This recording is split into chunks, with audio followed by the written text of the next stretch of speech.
है आपने जो बयान हैं जी, हमने ये कहा कि विश्वनाथ जी के बगल में जो कलंक लगा है वो कलंक मिटेगा और भगवान शिव की नगरी में बहुत ही जल्दी वहाँ पर ज्ञानवापी के पास में रुद्राभिषेक होगा भगवान शंकर का। पुराना है, उन्होंने कहा है कि उसको कलंक कहना गलत है, वहाँ भगवा झंडा फहराया नहीं जा सकता। जी, समय समय का खेल है, समय समय की बात, समय समय का खेल है, समय समय का योग। करोड़ों में बिकने लगते हैं 2 कौड़ी के लोग। तो हम इतना ही कहेंगे कि ऐसा एक समय पर किसी व्यक्ति ने ये भी कहा था कि पत्ता नहीं हिलेगा, लेकिन देखो राम मंदिर बन गया ना। तो जिन्होंने भी ये कहा है कि वहाँ पे भगवानी लहराएगा, एक दिन पक्का है, तय है, ज्ञानवापी पर भगवान लहराएगा और वहाँ रुद्राभिषेक होगा। हमें भरोसा है देश की न्यायपालिका पर, हमें भरोसा है यहाँ के आस्थावान श्रद्धालु।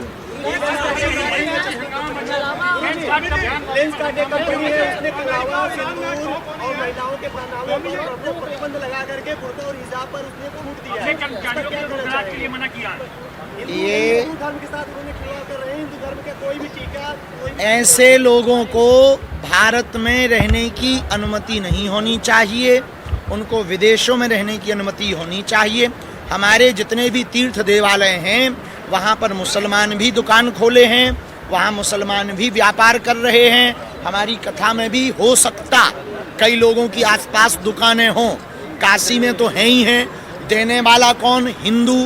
तीर्थों में जाने वाला कौन? हिंदू। जब हम ये भेद नहीं करते तो लेंस कार्ड की कंपनी को ये भेद करना महापाप है। ऐसा करेंगे तो आने वाले दिनों में आपस का मतभेद भारत में बहुत बढ़ेगा, उससे भारत की स्थिति विचित्र होगी। हम उनसे यही कहेंगे सुधर जाओ, नहीं तो आने वाले दिनों में सिधर भी जाओगे, भारत का कानून छोड़ेगा नहीं। भारत की बात करो भाई, उससे हमारा क्या प्रभाव पड़ता है? अरे प्रयागराज बुंदेलखंड की बात करना कटा। हाँ बोलो आप।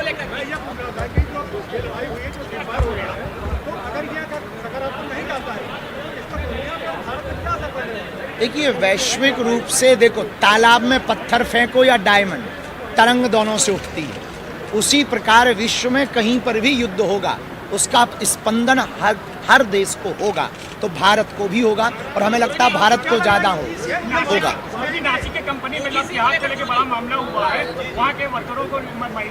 उस पर हमने बोल दिया है कि सुधर जाओ वरना भारत का कानून सुधारेगा। और महाराष्ट्र का कानून बहुत अच्छा है और महाराष्ट्र में इस बात को लेकर के बहुत प्रबल, वहाँ के हमारे यशस्वी मुख्यमंत्री बहुत ही प्रिय श्री देवेंद्र फडणवीस जी सैद्धांतिक रूप से, वैचारिक रूप से अपनी परंपरा को बहुत प्रबलता से मानते हैं। जल्दी ही हमें भरोसा है कि वो इस पर कठोर कार्रवाई करेंगे और हम हिंदुओं से प्रार्थना करेंगे कि देख लो, हमें लगता है व्यापारवाद में यदि मजहब को आगे लाया जाएगा तो देश की स्थिति परिस्थिति बिगड़ जाएगी। वरना हम हिंदुओं से भी अपील करेंगे कि अपनी अपनी कंपनियों में सिर्फ हिंदुओं को ही काम दें। आप बताएं क्या कह दें, आप क्या सुनना चाह रहे हैं?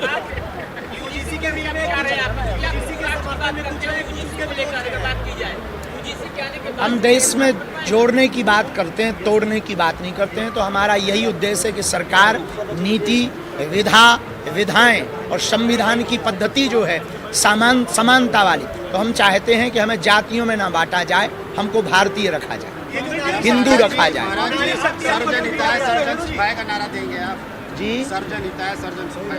तो उसमें दिक्कत क्या है? आप क्या अपना भर सुख चाहते हो का? हम तो कथा सर्वजन हिताय सर्वजन सुखाय ही है, कन्या विवाह सर्वजन हिताय सर्वजन सुखाय है, कैंसर हॉस्पिटल की सेवा भी वही है। धार्मिक तीर्थ स्थलों से सबके लिए, हित के लिए और सबके सुख के लिए ही कार्य किया जाए। योगी जी ने कहा है कावा नहीं बनने देंगे। क्या कावा नहीं बनने देंगे? हाँ, तो भारत में काबा की क्या आवश्यकता है? हमें आप एक बात भी तो बताओ ना, भारत में काबा की जरूरत नहीं है। काबा जहाँ है वहीं ठीक है, भारत में काबा की आवश्यकता नहीं है। भारत में तो हमें लगता है विश्वनाथ बाबा की आवश्यकता है।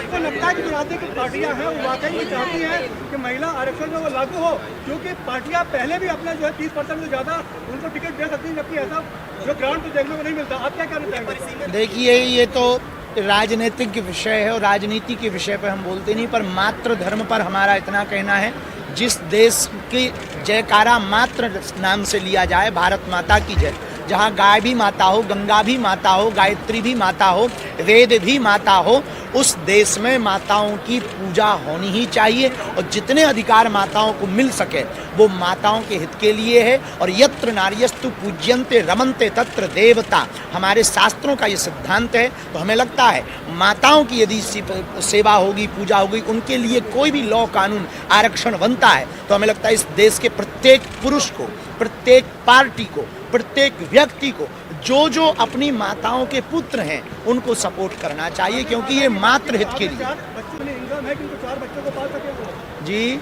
आपने 4 बच्चे कहे कि 4 बच्चे होने चाहिए। अजगर करे ना चाकरी, पंछी करे ना काम, दास मलूका कह गए सबके दाता राम। जब उनके 30 बच्चे पल सकते हैं तो हिंदू के 4 नहीं पल सकते हैं। महाराज जी,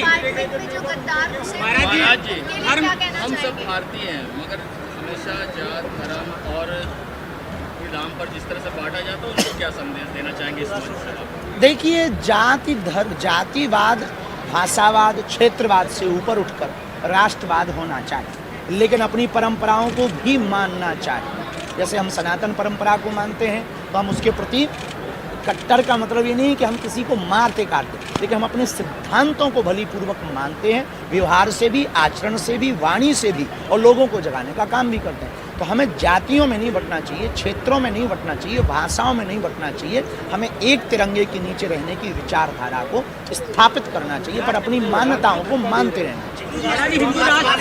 हिंदू राष्ट्र को लेकर आपने भारत हिंदू राष्ट्र होगा, उसके लिए प्रयत्न जारी है।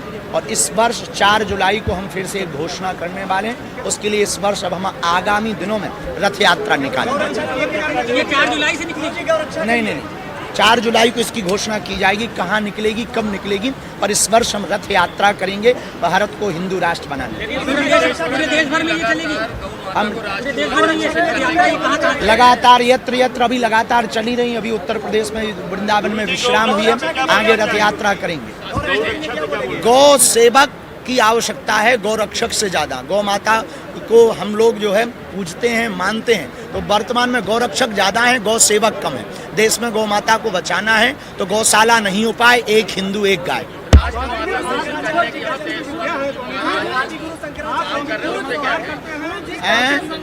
विद्या का राज क्या है? सबसे पहले ये लोग जानना चाहते हैं। ये तो परसों दरबार में नक्कटे तुम ही देख लेना। हमको हमारे पास केवल गुरु कृपा है।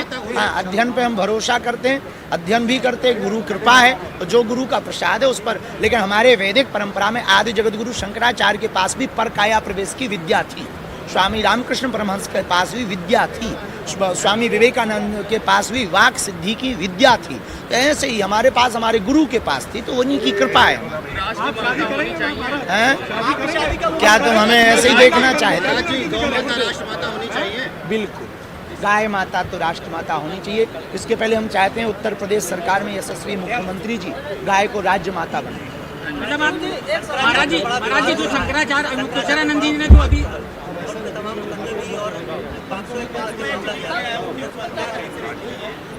हमें उसकी सत्य असत्य का हमें किंचित मात्र भी पता नहीं है, उस विषय का कि सत्य क्या है असत्य क्या है। हम यही कहेंगे, संतों को आपस में विवाद नहीं, संवाद करना चाहिए, ताकि सनातन की हंसी ना हो, अपने धर्म का उपहास ना हो, चाहे वो राजपीठ के लोग हों, चाहे वो शंकराचार्य या संतों के पीठ के लोग हों। हम दोनों से ही ये प्रार्थना करेंगे कि आपस में सामंजस्य स्थापित करके विवाद नहीं, संवाद का रास्ता चुना जाए, ताकि दूसरे मजहब के लोग, अब और लोग यही हंसी करके कह रहे हैं कि पहले अपना तो संभाल लो, फिर हमारा देख लो।